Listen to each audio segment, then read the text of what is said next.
The CWC Final had all the makings of a sporting masterpiece. A packed stadium, two legendary clubs, Chelsea and PSG, going head-to-head in a global showdown. Millions watched from around the world. For fans, it was a night of adrenaline. For players, it was legacy-defining. But behind the roar of the crowd and beneath the stadium lights, a crime was brewing that would taint the victory forever. The game ended in Chelsea's favor. Celebrations erupted across London. Social media was flooded with clips of goals, dramatic saves, and emotional reactions.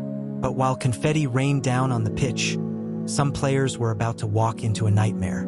Hours later, reports surfaced. Multiple Chelsea players returned to their hotel rooms only to discover they had been robbed. Jewelry, designer watches, luxury bags, and even encrypted phones gone. The media caught wind of it instantly. What should have been a night of celebration turned into a public scandal. The victims, according to sources close to the investigation, 3 Chelsea players were targeted. Though their names were withheld at first, leaks suggested that at least one high-profile forward, known for flaunting his lifestyle online, was among the victims. That wasn't coincidence. Investigators believed this was a premeditated, coordinated hit. What made it worse was that the robberies happened in an upscale, security-guarded hotel, the kind of place where privacy and protection are non-negotiable. Surveillance footage showed no forced entry, which led detectives to a disturbing possibility. Someone with access was involved. Too many cameras, not enough answers. It didn't take long for questions to flood Twitter and Instagram. How does this happen at a major final? Were the players followed? Is this an inside job? CCTV footage from the hotel showed suspicious individuals lurking in the lobby, blending in with the post-match media and event staff. But no one had badges. No one knew who they were, yet they walked through the halls as if they belonged. Even worse, some stolen devices reportedly had confidential team data and personal photos. For the players, it wasn't just a financial hit. It was an invasion of privacy on a public stage. Social media's role. Within 24 hours, the incident was trending. Hashtags like #CWC heist and #Final robbery exploded. TikTok users claimed they spotted something strange in post-game player live streams. One viral clip showed a masked individual exiting the hotel through a side door, clutching what looked like a duffel bag. Was it real? Was it staged? In the digital age, everyone's a detective, but not everyone has the facts. The official response. Both Chelsea FC and the hotel released vague statements acknowledging a security breach. PSG, meanwhile, issued a firm denial that any of their players or staff were involved. But the silence from local authorities only intensified public suspicion. Who pulled this off? How did they bypass layers of elite security? And why target specific players? Direct hit cliffhanger. As new footage surfaces and anonymous sources point to an insider, one thing becomes clear: this wasn't just a random robbery. It was a planned operation, and the masterminds may be closer than anyone thinks. The euphoria of the CWC Final barely had time to settle before reality struck hard. By the next morning, multiple players from Chelsea and PSG reported missing personal belongings. Jewelry, designer watches, even confidential documents. What initially looked like simple misplacement quickly spiraled into the realization that a targeted heist had occurred, right under the watch of international media. But this wasn't just a robbery. It was a breach of trust inside a heavily fortified bubble. Locked with key, locked rooms, open secrets. According to official security protocol, each player had personalized access cards.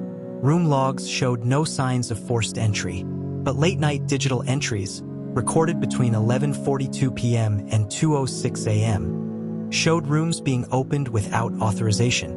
The strangest part? None of the hotel's 24-hour surveillance feeds recorded anyone suspicious. Why? Because the thief or thieves looked like they belonged. They wore hotel credentials. They moved with intent. They knew exactly where to go and when. Whoever pulled this off had one critical advantage: inside information. Bellhop Bell, the staff nobody knew.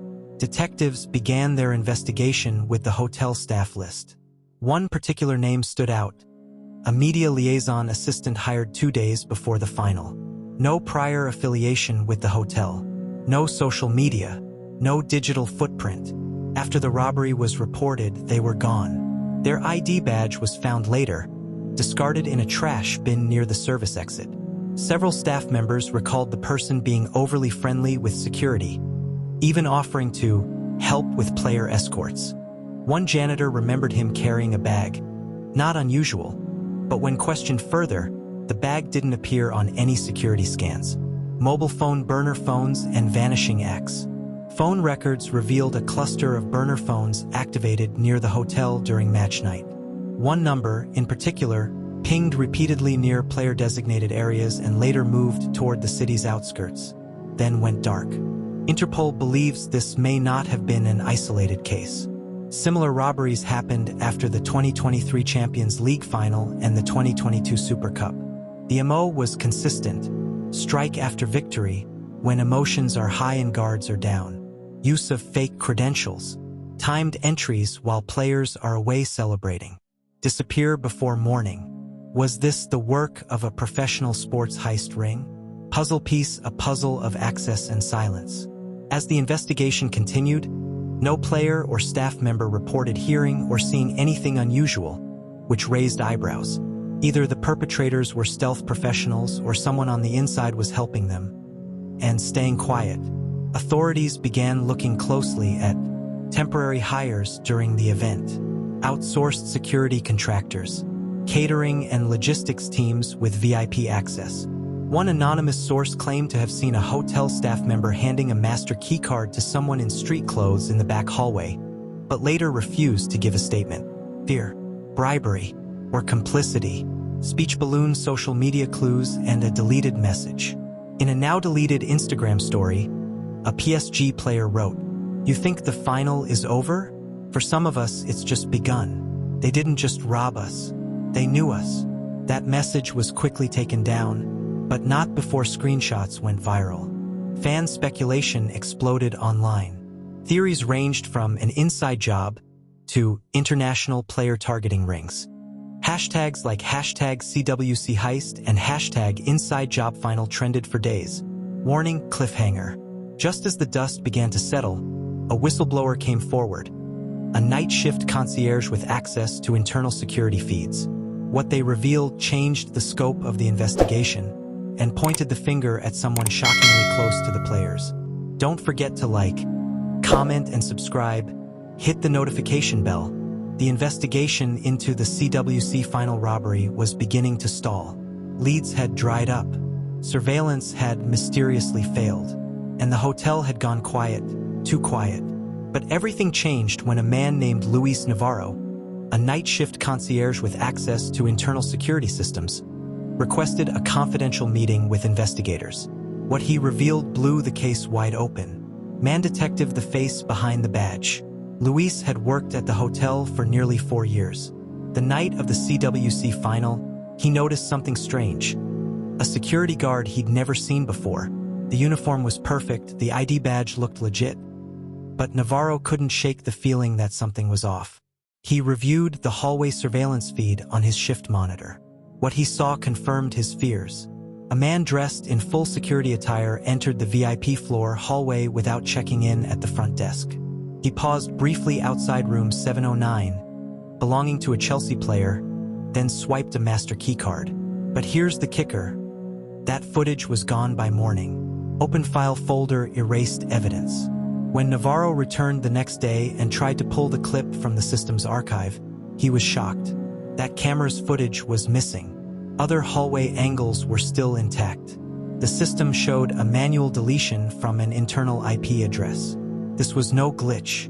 Someone with administrative clearance had gone in and removed it. Navarro quietly exported a copy of the footage onto a private USB before it was purged.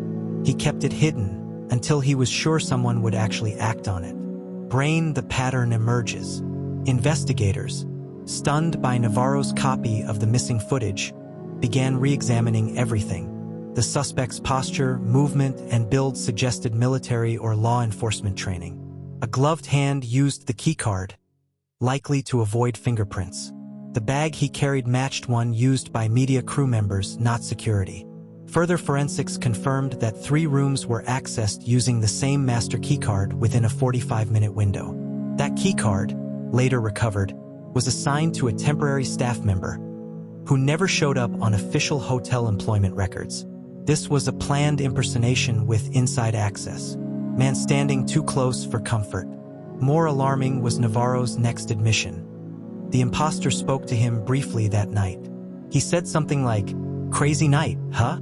Let's hope the boys celebrate hard, so we don't have to babysit them." Luis remembered that voice. It wasn't nervous. It wasn't hurried. It was calm, assured, like someone used to getting in and out without detection. Navarro was asked to look at security staff profiles from the event. He pointed to someone not officially assigned to the floor, but was later seen on multiple floors during the same hour. Speech balloon anonymous tip sends shockwaves. Just 48 hours after Navarro's story broke, an anonymous email reached the lead investigator. Attached was a still frame of the same man from a previous UEFA match security roster. A timeline of recent hotel robberies with links to his exact locations. One chilling message: he doesn't work alone. If you're seeing him, you're only halfway to the truth. Brain the bigger picture. Interpol was looped in. The suspect was identified as Julien Cote, a French national with a background in private security, but no known criminal record. However, Cote had been fired from a private firm 6 months prior for breach of conduct and unauthorized use of credentials. Now, a pattern was emerging. High-profile sports events, fake credentials, minimal physical evidence, disappearance within hours. It was no longer about what was stolen. It was about how many times they'd gotten away with it. Hourglass not done cliffhanger. As authorities prepared to issue an international arrest warrant, a strange message arrived through a burner phone used in the robbery. "You're chasing shadows. We were done before the anthem played. Catch us? Or catch your breath." Was this a taunt? A warning? Or a clue? One thing was certain: the next move had to be fast, because someone was already covering their tracks again. As the world moved on from the high-stakes drama of the CWC Final, investigators across Europe and South America were locked in a very different kind of contest, a race against time. With international attention now focused on the case, the pressure to capture the masterminds behind the CWC hotel robbery reached a boiling point. But would justice be served? Or would the criminals slip away once again?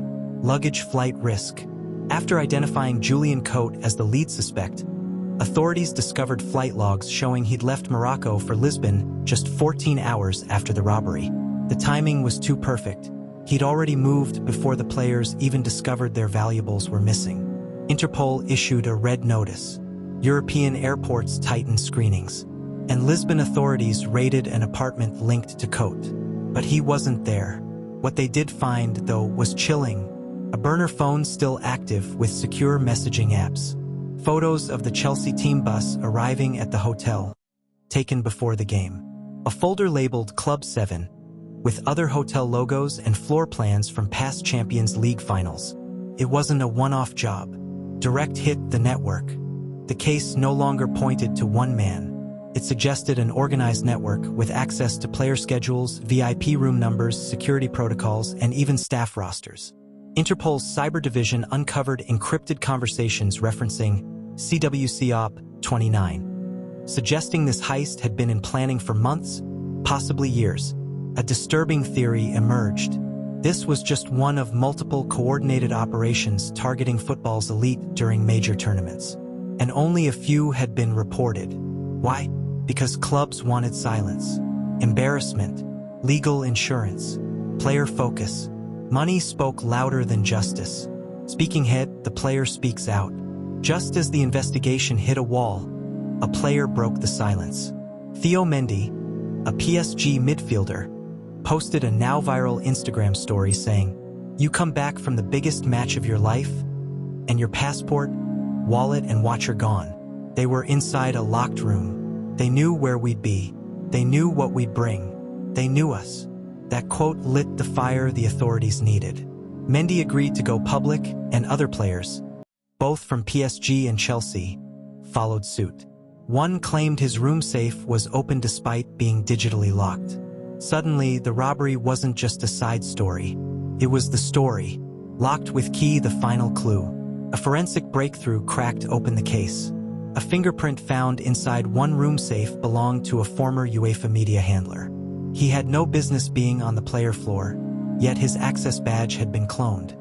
Further digging revealed that this handler had once worked with Julian Cote in a now-defunct private security firm in Lyon. The loop was closing. On July 5th, Portuguese authorities arrested Cote's cousin, who had picked him up from the airport post-robbery. Under interrogation, he admitted Julian had boarded a private charter flight to Brazil, using a fake passport under the name Jean-Paul Martin. Small airplane vanished into the shadows. Despite international cooperation, Julian Cote has not been captured. His last known location was Rio de Janeiro, but he hasn't used a credit card, phone, or known alias since.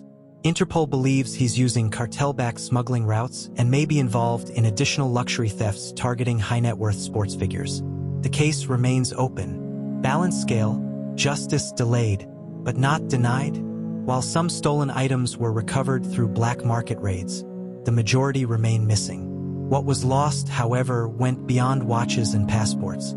Trust in hotel security, the illusion of privacy for global stars, the belief that fame protects you. Football may have crowned a new champion at the CWC Final, but behind the scenes, criminals won too. Clapperboard final thought.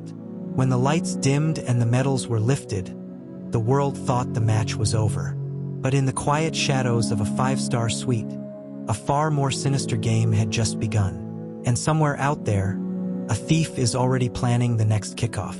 Don't forget to like, comment, and subscribe. Hit the notification bell for more true crime story.